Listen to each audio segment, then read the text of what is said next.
charged with. The amount of the fraud is $689,970.24. Alhamdulillah. Assalamu alaikum warahmatullahi ta'ala wa barakatuh. My name is Ishaq Mustakim. My father is from Haiti and my mother is from Switzerland, and I'm Muslim 2 years now. I was born in Montreal and I grew up in Montreal. When I was a young kid, I was really good in school. Like my mom, I'm sure my mom had like high hope in me because I was his first kid, and I was a really good kid, really good grades in school and everything. Everything changed while I was looking for happiness. I was only living with my mom and my stepfather, and I didn't really have a father figure. My stepfather was not a father figure, and my dad was not in my life. So I ended up being raised by the street. So at the age of 13, 14 years old, I started looking like the other kids in school, and I saw them, I saw the kids that were taking drugs and drinking alcohol and going out with girls. I saw them more happy than the other kids. So I started to wanted to be with them and try that stuff. So that's what I did. And hanging out with bad people end up to giving us bad habits. So at the age of 15, I was so bad that they put me in a juvenile jail. So I went to juvenile jail for a few months, and after that I didn't stop doing bad things. I did so much bad things that they wanted me to lock me down for good. So I ran out from that juvenile jail, and after that my mom had to send me back to send me to Switzerland. So I went to Switzerland to work for her brother, and I was working there for 3 months. But then again, I was alone there, but I put myself into a trouble that the police was looking for me, that I had to come back here to Montreal. And that was at the age of 17. At the age of 17, I cooled off. I stopped doing bad things a little bit, because I was saying to myself soon I will be 18, and soon if I get caught, I will go to jail. But I don't know what happened with me. At 18, I started back again, and they got me, and I went to jail for 2 years. Before I went to jail, I learned that the happiness was into getting high, getting drunk, and getting with girls. But in jail, because jail is the school of crime, I learned that the happiness was into getting a lot of material things, a lot of money. And 2 years in that jail made made me have a criminal mind. I didn't have a really criminal mind before, but that 2 years, that's what it did. And I was Christian before, and I was Christian, but I was not praying. I was only praying when I wanted something really bad, or when I was into problems. And that jail time was for me a problem. So I started reading the Bible and praying a little bit. And I don't know why, somebody that I wasn't speaking with, he wasn't around who I was hanging with. He just came and gave me the Quran, and he told me to read it. But at that time, I was reading the Bible, and the Quran was not written the same way, so it didn't touch me. So I just give it back. After, when I got out from jail, I started my mission to get money. When I got out of jail is when when I got out of jail is then when I started chasing the money, getting after the money. And because I had no school and the fastest way to get money was a criminal way, that's the way I went. And in every type of way to make money, any type of like bad thing you can think, I was in it, because really my plan was getting money. And I lived like, I don't know if it's a good thing, or if some people would say it's a good thing, some people would say it's a curse, because in my life, like, I achieved like most of my goals that I wanted. And for 10 years, like, I lived that life of like luxury, that life of power and respect. So because when I say this, like, people don't really understand, so I have to make a little bit like of explain a little bit. Like when I say like I had the things that most people, young and older, they would like to have, that I had in my life, they don't really understand, because everybody has his own perspective on like what is luxurious. So when we're talking about cars, Benzes, I had a few, BMW, Porsche, Viper, Hummer, Jaguar, Cadillac, like most of all the brands, like the big brands, that's the car that I had.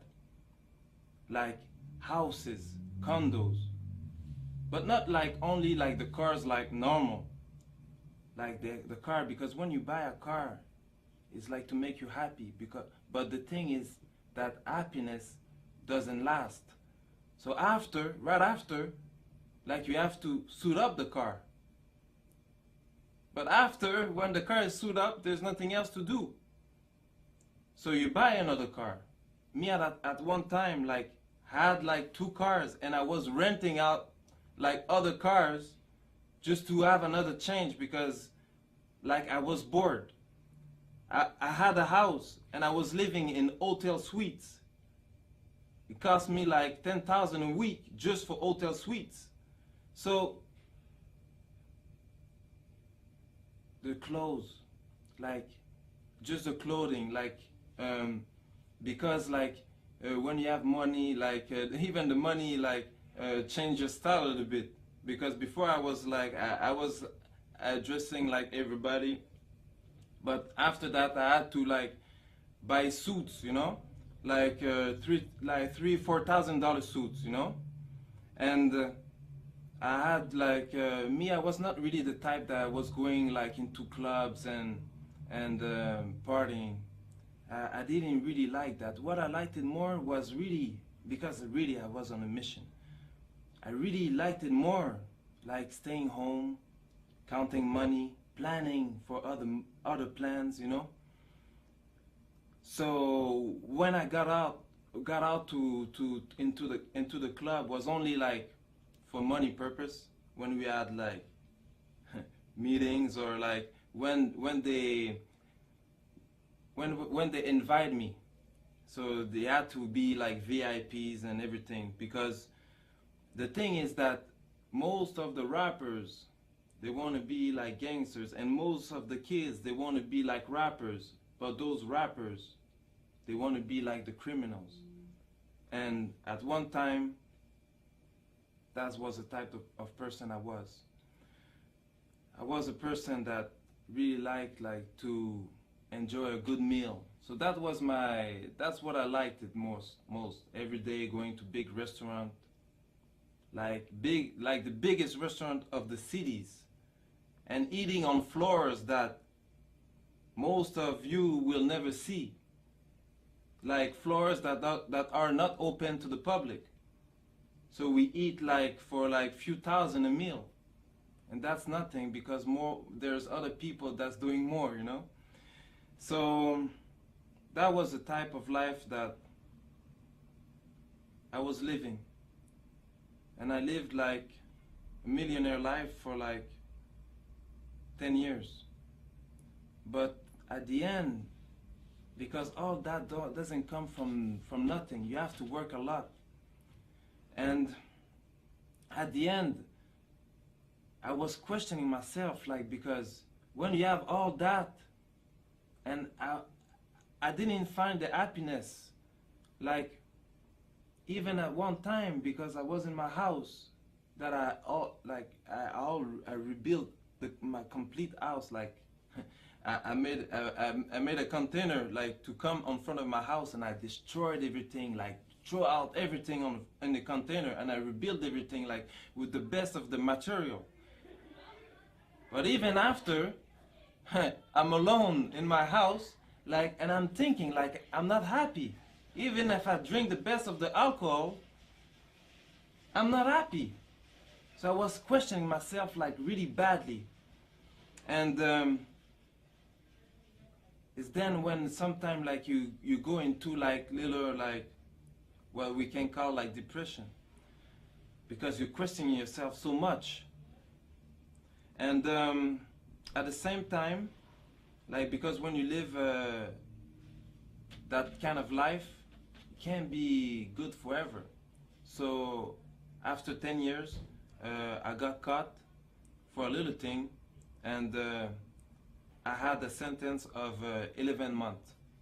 So I went to jail for a few months, 9 months, and because I did, like, you don't do, like, the full sentence. Like, I went to jail for 9 months. So there, because of my criminal file, like, they put me, like, in a certain area, like the maximum.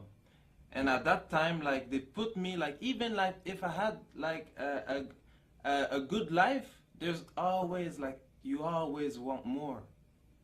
So there's, like, always, I was looking up to other people still, you know. So, and they put me, like, in a wing with, like, those kind of people that had even more money, that was spending even more money. Like, they were talking, like, a lot of money. So it's not like anybody, like, we're talking just like that and you believe, like, you can read it in the newspaper when something happened, like, it's in the newspaper. So and they were talking about me like that. Even them, they were not happy. Even them, like, they wanted to change. So really, all that made me even more, like, put in a position that I had to think about my life. And at the end of my sentence, I got in a jail, in a cell with a Muslim, and that Muslim brother started to talk to me about Islam. And really, now I was, like, because I was already questioning myself, so I was really interested about what he was saying, and what is a good thing for him, but a bad thing for me. He got released, but he told me he would send me the Quran, but maybe something happened, because he never did. Like, I don't know if he never did, but I never received it. So after I got released, and I went back to my same life, you know, and I forgot everything about God, because when you know more into problems and you're not a Muslim, as soon as things go good, like, you forgot God again. And while I was, like, doing my life, I met up with a woman, and that woman, she was Muslim, and her mom, she told me that I should look up into Islam, and it's then that I started doing my own